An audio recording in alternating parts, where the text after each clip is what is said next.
Okay, Dolphins week. They're a team that presents a lot of challenges to you schematically, from a personnel standpoint as well.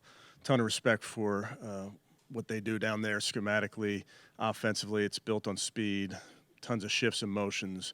A huge challenge to slow that offense down. Defensively, they can do a lot in the pressure game and the coverage game. Really keep you on your toes in terms of changing the look. Really good players at all three levels of the defense. Special teams, speed, fast returners, but really well coached group that I have a ton of respect for, and we have to play our best. So we're going to focus on our preparation, focus on how we work this week to go play our best on Sunday. But with that, I'll take any questions. Yeah, it's truly day to day. We'll have to see how he feels tomorrow and the next day. He's progressing. He'll practice some today, so he's progressing.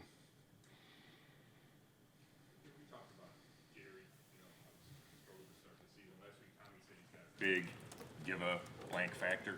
Do you see him pressing at all? Is this start of the season hasn't gone like you want?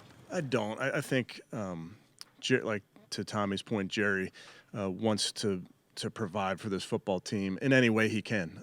Obviously, he's a leader. We put a lot on his plate. We ask him to do a lot, so he just needs to do what he's capable of doing. I've seen it many times from him.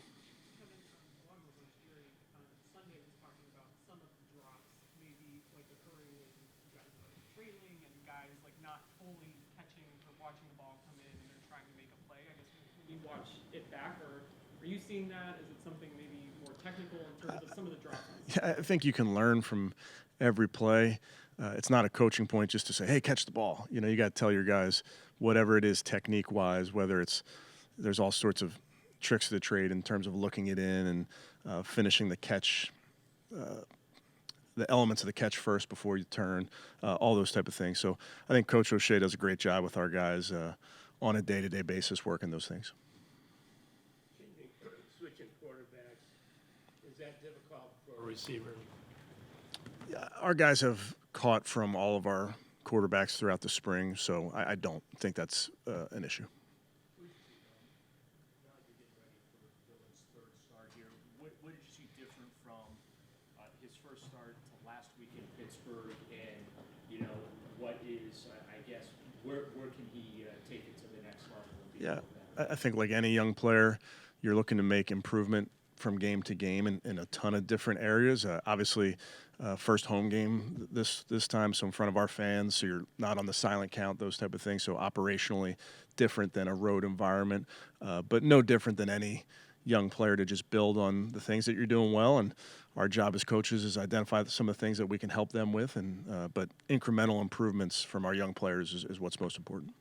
You talk about self-scouting.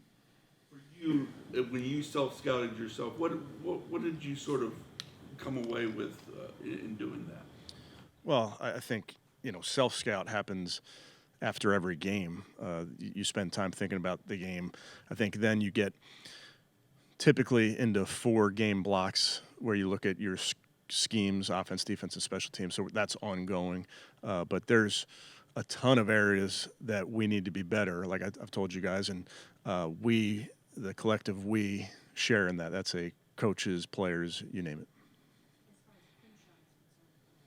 This is a game where you guys should be able to rely on him a little bit more heavily. Do you see it that way heading into this game? And do you also, in retrospect, feel like maybe you should have run him a little bit more in Pittsburgh? Yeah, I think it's no secret to anyone that Q is a big part of our offense. Obviously, we have a ton of trust in him. Game script sometimes determines usage, I would say, but he's a huge part of what we do. Offensively, do they run a bunch of the wide zones still? They do. It feels like you guys used to do that a ton and have gotten away from it some. Can you just explain why you don't run that as much? Yeah, I think I'd have to look at the numbers to say we've gotten away. It's still a core part of what we do, but there's certainly gap elements to what we do as well, or more downhill type things. But you try to just be have enough variety in your schemes. But it's something that they do. They also have the ability to pull guards and those type of things as well.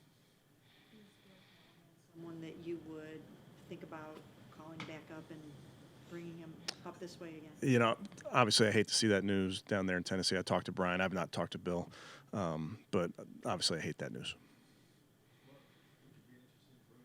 Yeah, like I said, I haven't talked to Bill. You know, so obviously, I think very highly of him, but they're, you know, I'm disappointed for them with that news. Going back to last season, the offense had scored more than 17 points in one straight game. So it was 19 in the last 22, 23. How do you, as a coach, though, keep the locker room together and, you know, make sure that frustrations on either side of the ball don't boil over into, you know, finger pointing and a division of the team when you're trying to get things going on? Yeah, I understand the question, Daryl. I think we have a group of guys on this football team, leaders on the offense, defense, special teams that understand what's in front of us, understand that when you go through tough times, you have to show that resilience together. You got to show that resolve. And really all we can do is focus on what we have in front of us.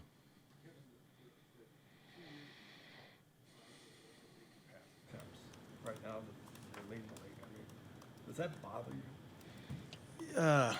I think winning and losing is what's most important, Tony. That's the things that we focus on. Obviously, we want to be able to run the ball effectively in games when you have the lead and you can run the ball and keep the lead, quote unquote. But that's certainly something that we keep in mind as you go into games. Yes.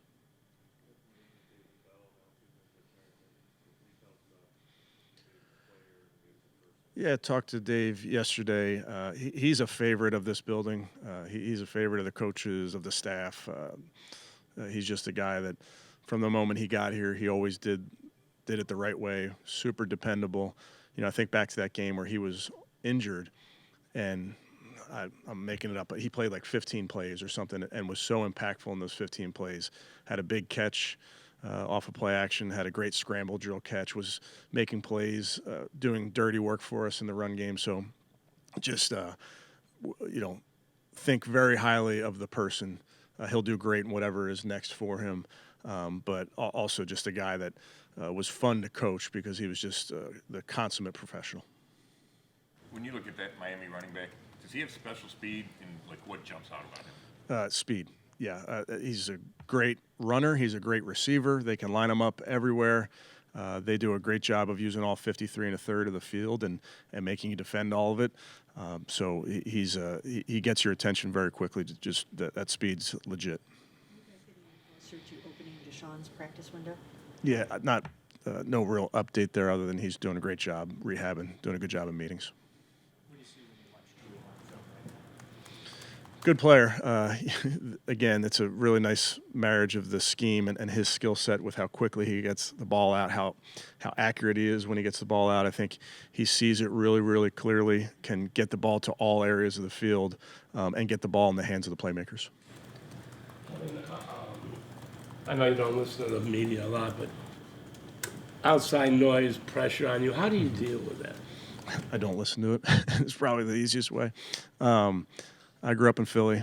I was a longtime listener of 610 WIP, so I understand the media role, and I understand, you know, that for our fans, that's an important part of our interest in this game. But I also know in my chair that I'm currently sitting in that you can't listen to that type of stuff. And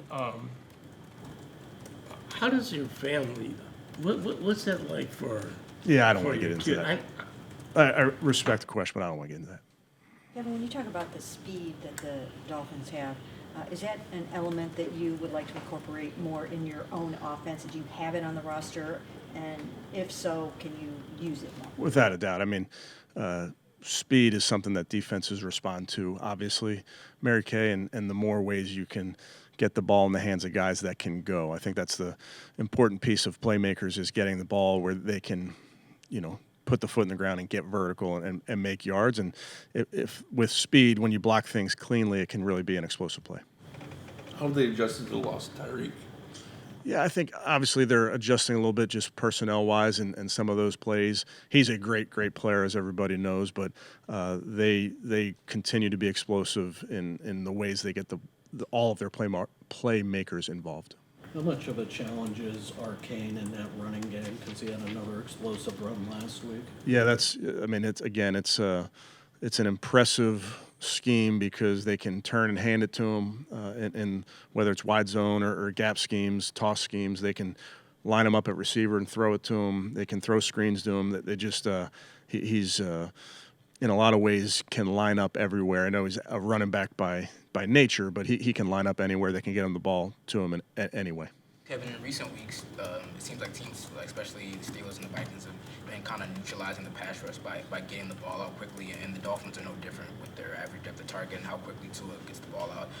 As a defense, how do you guys counteract that to still be effective? Yeah, I think if you look definitely over the last couple of years, Daniel, every team that plays us gets the ball out quickly. That's by design, obviously, with Miles being on our roster. So there's ways that we try to mitigate that with rush and coverage involved. And then when you can get offenses into those down and distances where they have to hold the ball, third and longer, call it 3rd and 7+, where they're longer developing plays, potentially that's when you can play to your strengths. But understand that all teams come in versus us trying to get the ball out quickly.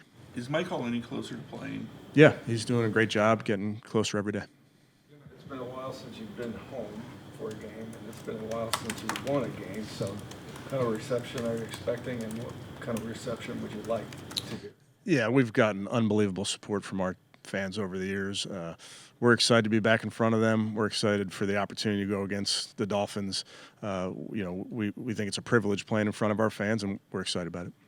Have a red zone threat as well, or maybe on 3rd down too, because both of those percentages are high. Yeah, he's a great player for them. You can see the element that he's added to their offense from, like you mentioned, Joe, in the red zone with his size, and he can run. He's always been a player that can get down the field. A lot of these tight ends that are so big but can cover ground and can separate vertically as much as horizontally, and he's certainly one of those guys.